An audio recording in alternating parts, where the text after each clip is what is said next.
Right.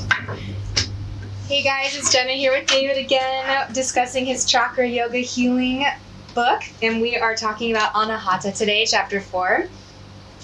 And Anahata is the heart chakra. It means unstruck sound. It's about connecting with our subconscious, and it's the center of our feelings. So I thought, David, we could talk about the physiological components of it first, how it's all about repulsion, the breathing, circulation. Well, this is the healing center, and the book is about healing, so this is the essence and the center of it. So the repulsion, when you're looking at the essence of yoga and the forces of the different chakras. Repulsion is that which is pushing out and away, the opposite of gravity in the first chakra that's pulling in. So you need all of them, obviously. The cells need to have the gravity to pull in their nutrition, the oxygen.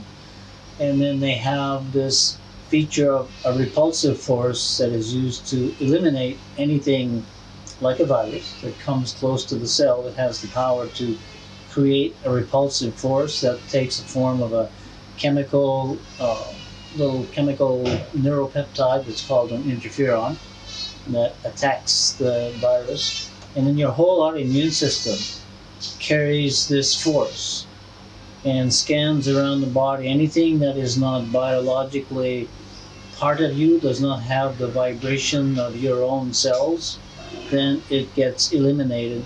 And the autoimmune system has a whole slew of different kinds of white blood cells, killer T cells, cancer, eliminating cells. The killer T cells actually attack any mutant cells of your own and destroy them. Anything that is out of harmony. It all works on frequency, and so do the forces.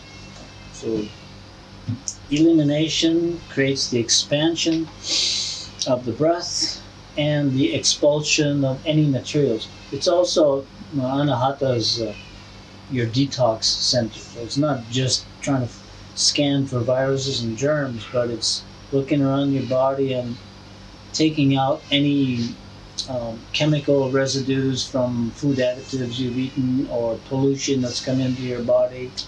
There's different like macrophages that are big white blood cells that just wrap around things and digest them and then eliminate them. It's a whole complex system, and this is the center of the immune system.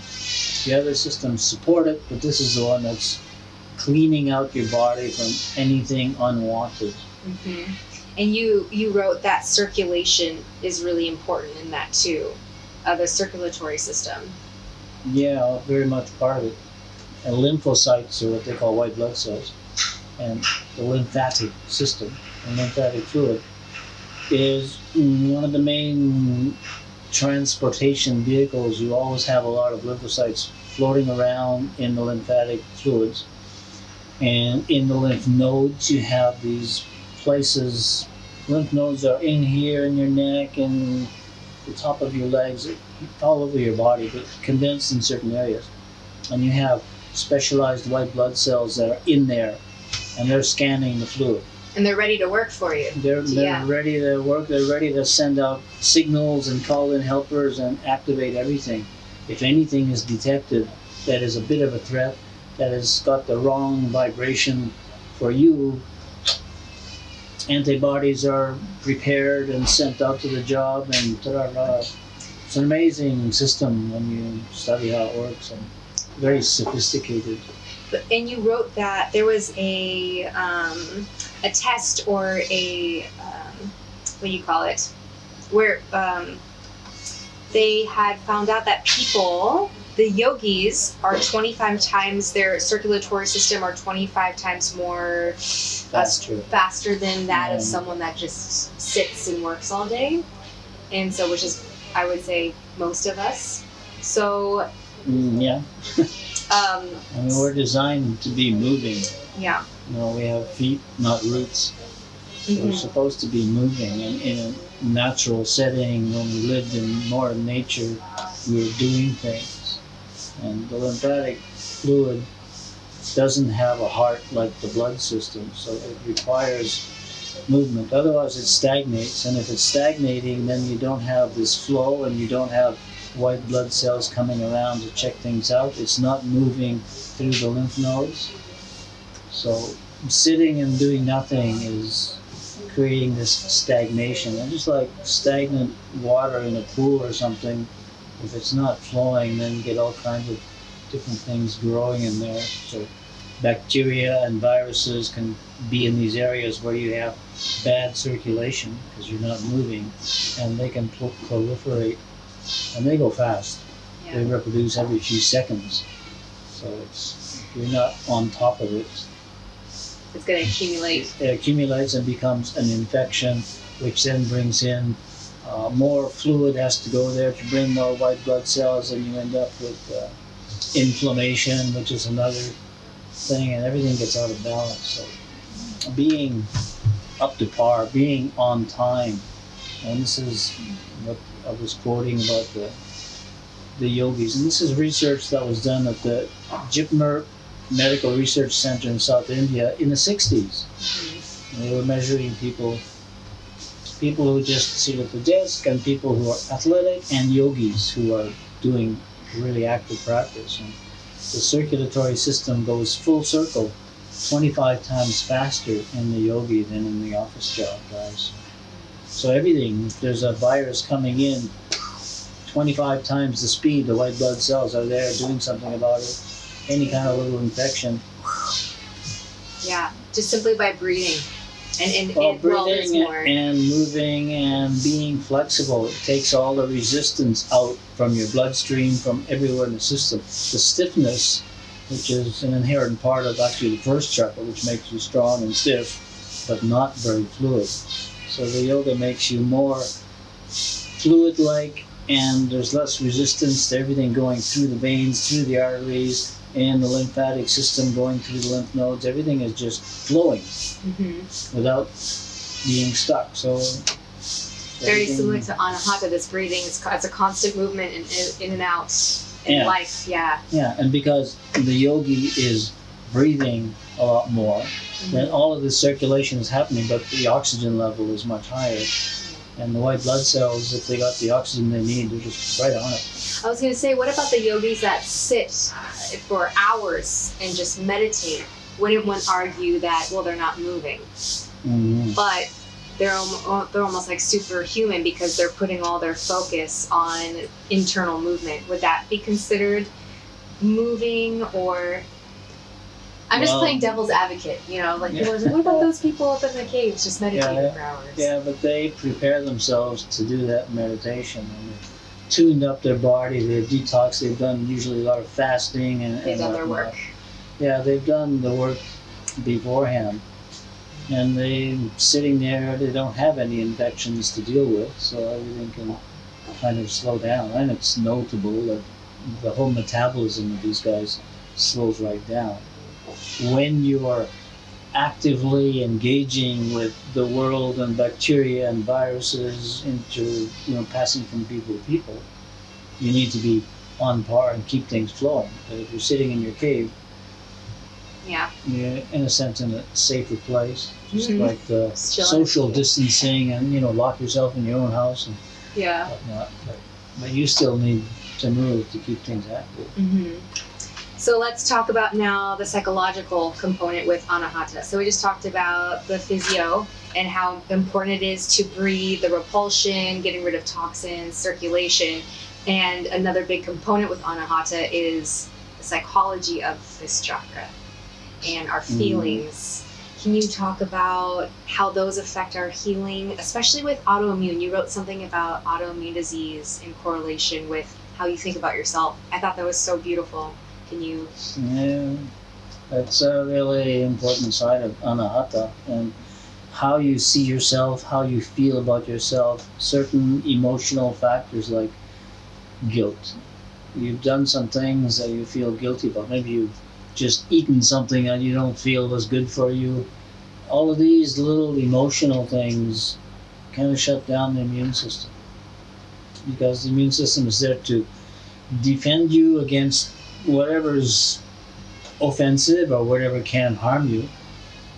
And you're putting in something, let's say you smoke, for instance, and you feel guilty about smoking, even if you don't. You know that smoking kind of is bad for your lungs, and you need more oxygen. You need to breathe deep to be healthy, but you smoke.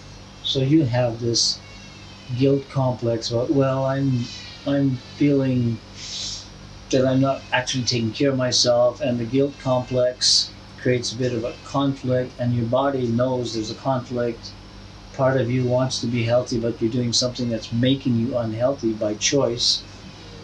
So that creates this conflict that goes into the autoimmune system, and the autoimmune system isn't sure, well, should we eliminate this thing or should we not? And when you're feeling guilty, there's the other, almost like a religious concept of, I feel I should be punished. Yeah, it's almost like you're promoting your system to.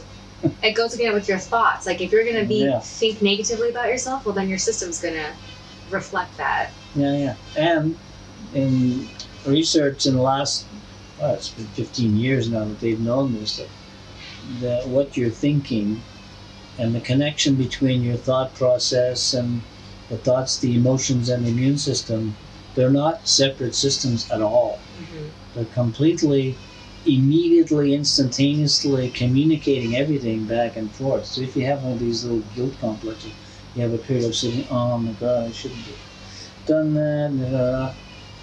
The immune system at that time is just, I shouldn't be helping you, I shouldn't be healing. Yeah. I mean, this is just an area of discovery. It's being researched and discovered by science now, and it's all, the research is pointing to the same thing, how interconnected all of this and how the mind-body connection is really important. Yeah. And this is all new by itself because we've thought, oh, the psychologists and psychiatrists take care of your head problems, the medical doctor takes care of your physical problems, and they're different departments altogether. They're not. Your head is obviously connected to your body. Yeah, it's all interwoven. It's all interwoven and cooperating together. And if there's a conflict where you're not cooperating with yourself, or you're not cooperating with what you believe you should be doing with yourself, you've got a conflict. Yeah. And when I mentioned autoimmune disorders, when you have this conflict and you carry it for a while, I'll give you a case of multiple sclerosis, where your autoimmune system is attacking your nervous system so that you lose the ability to use your muscles. There's a guilt complex involved. You're doing something that you feel you shouldn't be doing. So part of you is, well, I'm going to stop you from doing it. And so literally stop your body from... Literally it does. And it chews away at the nerves that are conducting the energy to your muscles, so you can't move and do these things anymore. It's a self-destructive phenomena that's there because of completely a psychological issue. And doesn't the nervous system correlate specifically with the heart chakra too? Or I'm sure there's a lot more. Yeah, there's a lot more to it. Okay. I'm just curious if you are depleted in a certain chakra, if that's and what the organs that Well, we talked about Manipura last time. Yeah. Which is the energy, the empowerment, the prana. That's the part that's mostly connected to the nervous system. Anahata is to the autoimmune system. Okay. The detoxification, cleansing of your body. And you need to have the empowerment of the third chakra to do that. They're all connected. Yeah, and if you're taking the power of the third chakra, because it's also connected to digestion, and you're eating too much, then your immune system is suffering and not cooperating because, well, you use all your energy in eating, then we're not going to keep you healthy. Mm-hmm. So all these complexities that are quite valid, but we need to understand how this works together. And the good news is once you start, it actually is really empowering and it's really fun to attack. Learn about you're just learning about yourself and your body. So people should do more of that. Well, can't go wrong. Yeah, studying yourself and working with yourself and empowering you feel better. You're more confident, and this again, as I mentioned, a missing area of our education system that forgot to teach us about ourselves. Yeah. We learned so much about the economic world, which is now falling apart, But Yeah. So we might as well focus inward. yeah, might as well focus in. Let's go back to grade 1. How do we work? How does the heart work? How does the breathing work? How does the immune system work? Knowing these things gives you the confidence and propels everything to work better. Can we talk a little bit about the subconscious and why it's so important to do that inner healing work? I mean, subconscious goes into some really deep programming from when we were children. I know Anahata is all about the inner child work, and I know a lot of people roll their eyes, but can you explain why it's so important to dive deep into that subconscious and inner child? The guilt thing that I just talked about, when you're feeling guilty, your subconscious contains the memory of everything you've done and the emotional memory of how you feel about everything you've done. So the guilt complexes and the idea that I haven't been a great person, I've been cheating on my partner, and I've been cheating on my diet, and you feel you should be punished. So in the subconscious, there's this whole conflict going on that is going to interfere with the immune system keeping you healthy, because you don't deserve to be healthy, and this is your thought and your feeling. All of this is in the subconscious. So in yoga, you start breathing deep. Again, breathing itself is a subconscious function, and breathing is the connection to the fourth chakra. It's the lungs. Right? So when you start entering that subconscious realm, because breathing isn't a conscious function normally, in yoga you make it conscious. And you're literally stepping into the subconscious by doing this. And this kind of opens the gateway. And everything that's been in your subconscious, unresolved issues, childhood trauma, all these guilt complexes about all the things you've done in your life that you don't feel that good about, it's all in there. So you can breathe it out. That's the good side of it is you start breathing and you go, oh shit, yeah, I'm feeling really stupid, actually. All these things I've done, and then you can look at this and you make changes in your behavior and your lifestyle changes to bring your immune system back on track and bring your whole life back on track. Yeah, it's amazing how breath work, it opens up this floodgate of information that you didn't even know you were hiding. And I know one of the techniques to get into your subconscious is through ekadasi, this breathing technique that you taught us. And which is amazing. And I know you were thinking about holding another 15-day ekadasi practice. So if anybody out there is curious, hit up David and ask him about the ekadasi, because it's incredible. It'll bring all this work out for you to start working on. Ekadasi. So here's a classic example of a breathing technique that takes you very deeply into the subconscious realm. And it's a very systematic way of breathing where you're increasing the amount of breathing time every day. And it's mathematically coded so that it brings the area in the energy and the prana into the sympathetic, the parasympathetic, and the central nervous system. So by doing that, it's bringing up memories and feelings and things that have been stuffed in different parts of your nervous system, different parts of your brain, different glands and organs connected to that. And it pushes the energy through these areas by kind of increasing the voltage of the energy. So where there are blockages, let's say you have something you don't like to think about because you were abused as a child, so you don't like thinking about that, so you stop the energy from going to that part of your nervous system and body that holds the memory. By doing that, you're also stopping circulation from going to that area, and in the long term, it's going to allow that area to develop disease because it's not in the loop of circulation, of energy, of lymphatic fluid, etc. So by pushing the energy through, the memory comes up, and you actually feel the way you did when the event happened to you, and people don't want that, so they keep it down. So this technique this technique pushes everything up so that you're eliminating the problem before it becomes a physiological problem in a real-time disease. Yeah. And where did you learn about this? This was all part of the program at Ananda Ashram. Yeah. It was the beginning of the course, the 6-month teacher's training course, which I said 7 days a week. There's no escape from anything. So you start doing this, and this is the beginning. You learn how to breathe first, and then you apply this to bring up all the trauma and the stuff that is going to be in your way when you're trying to evolve and get to a higher state of consciousness, which is the purpose of yoga.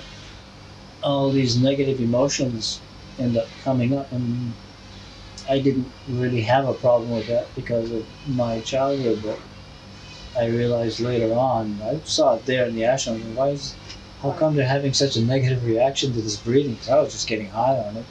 Wow, I feel Of course great. you were. Yeah. And then some people were just going through hell, and some people were having suicidal thoughts, and I'm like, what the hell? And then I realized I didn't know much about psychology at the time. Curious about the mind, but I didn't know about childhood trauma and abusive situations because I didn't have any experience in that. Yeah. So when people started having these reactions because of their experiences, I really started seeing the effectiveness of these breathing techniques and how you can open everything up and you can discharge and release everything, and then you're free to evolve. The real healing begins. The real healing, you go through the real healing, and then it's evolution. Yeah. You're not always sick and need healing. The healing is because of what has happened to you, but if you had a clean life, there's not that much healing. Then it's evolution. Then you start becoming empowered, become more vital, you rejuvenate your body, your mind goes into these beautiful states of meditation and consciousness. Yeah. And it is an incredible technique. You have your teacher when you do your YTTs. Yeah. You have us do that. Same thing as at the ashram where I learned it. You learn how to breathe, and then, okay, now next step is let's dig into your subconscious and see what's actually in there. And if you don't get rid of it now, it's gonna keep accumulating. It's going to creep up on you, and as you age, all these things become solidified in real physiological problems. And you had us fast as well when we did it. Yeah. Can you describe or talk about do you have to fast when you do it? What are the benefits? Does it makes it speed more effective? Just like the autoimmune system works 100% when your stomach isn't working. Either your energy is going into the digestive system or the immune system. It doesn't do both at the same time. So fasting and breathing brings up more of this whole anahata thing, stimulates the immune system, brings up subconscious stuff, and if you're not eating, then you're not disturbing that process. You're completely focused on... You're completely focused. It can make things seem more tense, obviously, but it's so important. Bring it on. Let's get all this shit out. Don't stuff it back down, you know? Yeah. Cool. And people do that. When negative feelings come up, they stuff themselves with more food. So the emotion doesn't come up and you don't deal with it because, oh man, a great piece of chocolate cheesecake. Yeah. The taste distracts you from the real issues that you need to work on. And it's so important to do this work as in a community, correlating with the second chakra and your social. So when you're in a community that's all about healing and positivity and working on themselves, and you're doing it together, it's a really therapeutic, beautiful. It's a supportive environment. So nice, yeah. I think everyone should do some healing work, and if you have a chance to do Ekadasi. Yeah, that goes back to our Ekadasi retreat, where it's part of the teacher's training. But it's a thing in itself. Everyone should go through this just to detoxify the whole subconscious and the body at the same time. And it's a rejuvenating time. It's just like 2 weeks of clearing out your past so you can move forward. Everybody should do it. You mentioned every year. Right, would that be appropriate every year? Is that too much? Or Yeah, no, I did it 4 times a year for the first 10 years. Twice a year for the next 10 years. Now once a year. Yeah, just So for a little. how many times have I done it? Quite a few. Cool. All right. But it's a good clearing of anything that has come up since the last time you did it. so you don't pile up Yeah. and stuff more things into the subconscious. Mm-hmm. Okay, so just to conclude everything, so this week we talked about the fourth chakra. Can you, from the bottom up, first chakra up, just how they all function with each other as we go up the system? Okay. Could be a long story. I know, it's just yeah. basic as possible. I know there's a lot. We start out with dealing with your physical body and the first chakra and the strength of your physical body, your self-image and things like that. Looking at that physiologically and the conscious and subconscious aspects of it. How do you see yourself? And then we move into the second chakra, which is the social overlay of how do other people see you and how have other people influenced you. And again, we talked about that in the present time when we're getting so much social media about worry and fear and disease, which is overwhelming, and most people don't have the self-knowledge and the empowerment to stand their own ground. I'm fine. Which is the first chakra. Yeah, first chakra is that. Which is the first chakra, yeah. Yeah. So if you don't have that, and second chakra is really strong, and you start worrying and thinking about what everyone else is worrying and thinking about, hey, it becomes like a massive overload of negativity that's circulating the planet. Mm-hmm. So the third chakra then brings you back into your power, which, again, the breath is part of that too. You're breathing in and fueling the fire, and you're doing your own thing, and actively monitoring your diet and doing active techniques and practices that keep everything circulating and keep everything in good form. And then the fourth chakra steps in, says, okay, you've got some residue and pollution left over from your metabolic activities, so it cleans that out and scans for viruses, takes care of you because you're taking care of yourself at all these other levels. Mm-hmm. And the biggest block and interference comes from the social second chakra. Yeah. It's amazing how they all work together. So you mentioned about being in a good environment to do ekadasi, where everybody is looking at their stuff and clearing things out. And right now, the opposite is happening in the world, where people aren't even realizing they can clear things out and change things. They're just going into this fearsome. And this is all second chakra energy. You need to stand in your power. We need to get back into breathing deep in a good natural environment and empower ourselves and influence everyone else to do the same. And we all come to a higher level of autoimmune efficiency, just peak performance. Can I ask you one more question? I have a million questions, but just one more. If we were to... What about the other 999,000?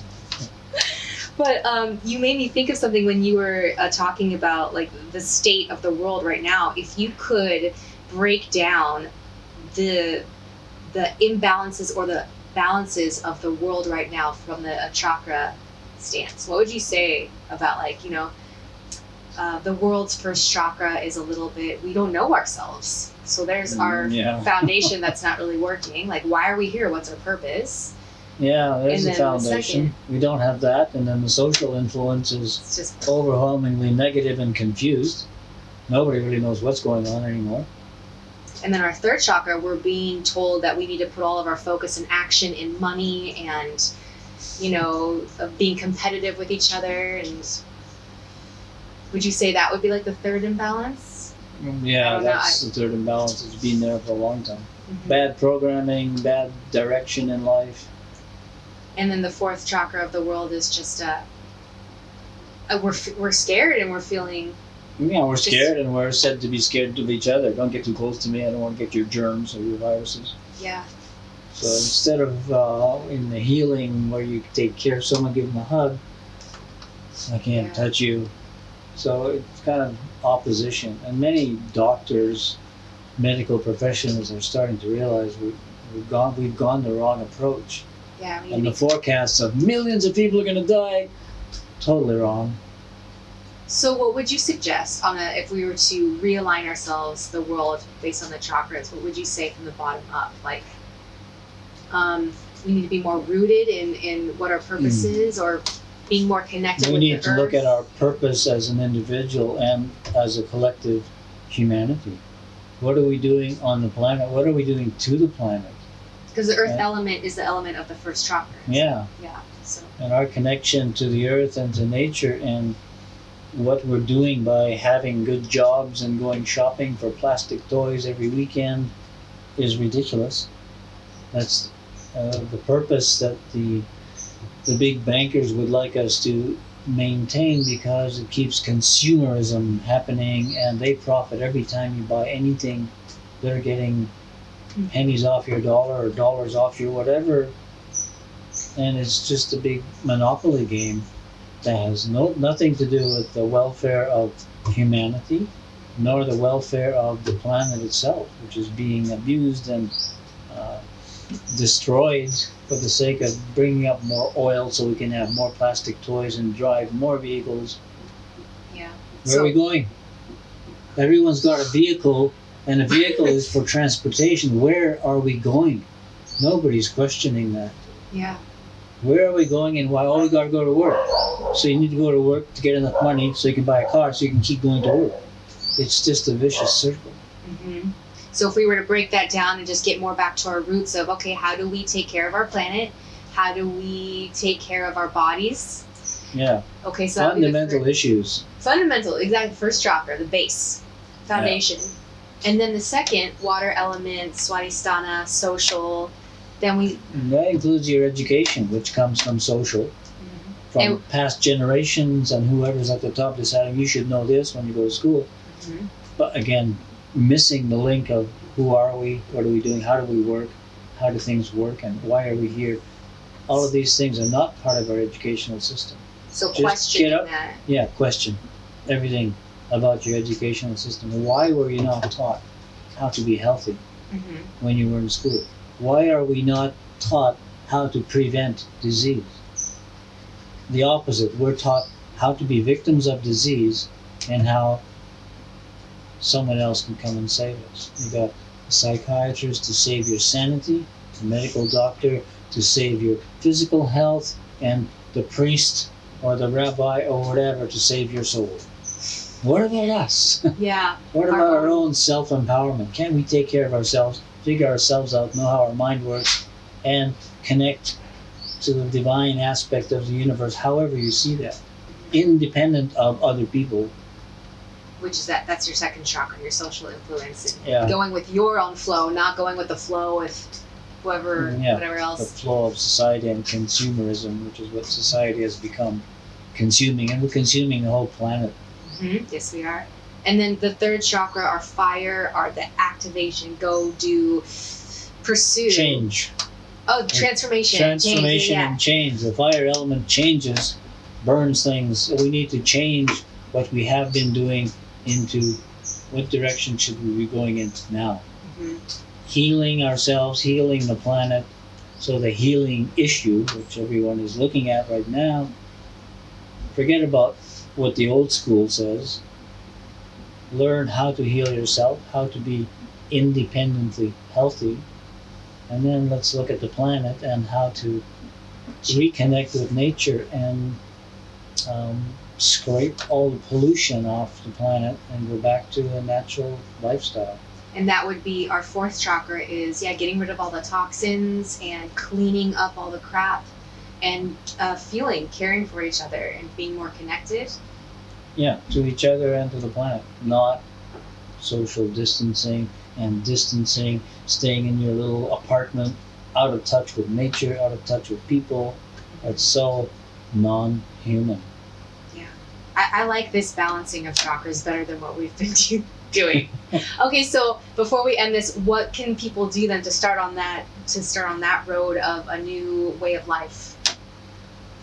Yeah, I know it's a lot. It's yeah. Everyone has to figure that out for themselves, because we're coming from a society that has had us addicted to jobs. That's all we know. We don't know how to We're function. enslaved. We have paid slavery.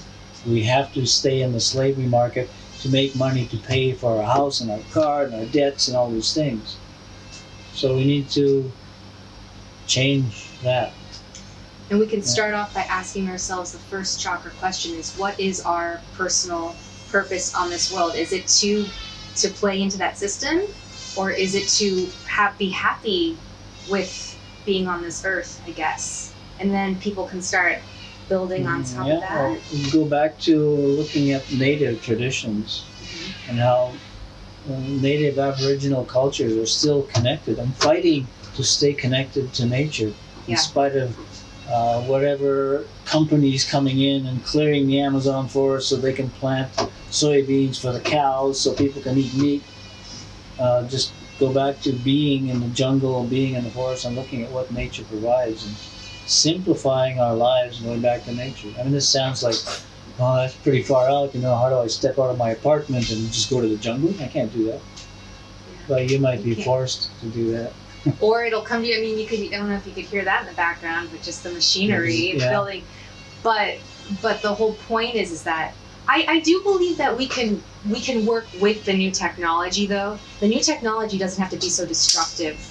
I think it can. Yeah, we have discovered and developed all kinds of clean technology. I mean, Tesla. Yeah. Well, but we need to get back to that kind of. We need to get back to clean energy. Yeah. It's like the place I have in Palawan.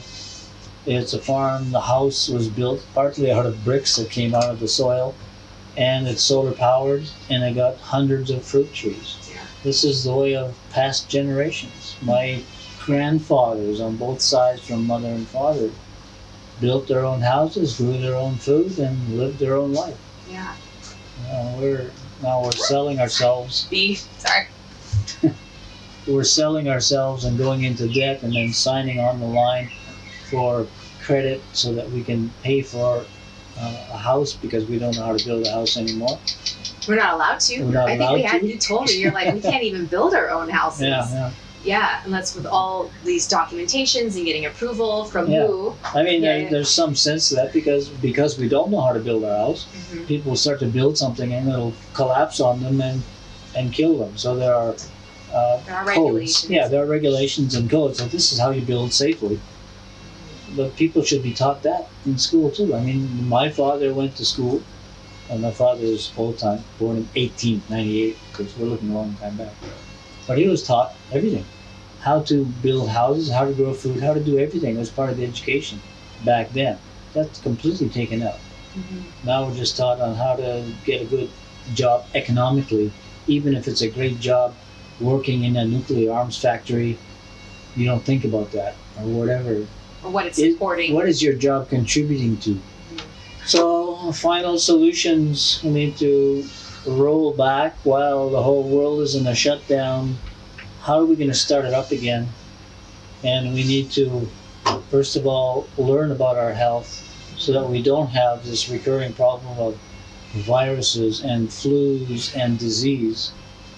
Why are we living in a diseased society where we're afraid of all these things? So yoga empowers us to be healthy. And then it also, because we're breathing, it activates the mind and we start questioning, what are we doing and why are we doing it? As individuals, we should be looking at what's the best thing to do for humanity, for the planet, for the continuation of the planet and for the next generation. That's been totally washed aside. Or just profit, destroy the world now, make more money. We need to look at all these things and reconsider our values as humans. What do we want to do? What kind of a world do we want to create when we start up again? And knowing that we have the power, I think a lot of people feel disempowered. They're like, well, there's nothing we can do. And it just, coming out of this mess, we have to start asking questions, knowing that we do make a difference. And what is the type of world we want? And if the powers that be don't want that world for us, well, we have to stop and say... Yeah, we gotta follow the Gandhian rule of non-cooperation. Do not cooperate with the system. That might be a little hard at times when they're forcing you to wear a mask and stay in your house, which here in Thailand it's kind of more relaxed. Yeah. Some areas maybe it's a little more tight. But realize they are making a mistake in the way they've dealt with immunity. We need to confront the viruses, develop our autoimmunity, and it's over. not many people die, no more than any other year with other viruses and other flus. So the big hype about it is all made up by the public media and those in charge of the public media. So, and then we get scared, then our immunity system goes down, and then we get yeah. So this is a whole other conversation. I know. All right, cool. Well, thanks, David. And if anybody has any questions about the chakras, or you don't know how to start this journey of self-healing, just reach out, pyramidyogascenter.com or Pyramid Yoga Center. Come and learn to be healthy. I've been teaching people this for decades. And I've studied with David. And the people that I teach, I don't know of anyone who's had sickness from any coronavirus in the last 20 years. Mm-hmm.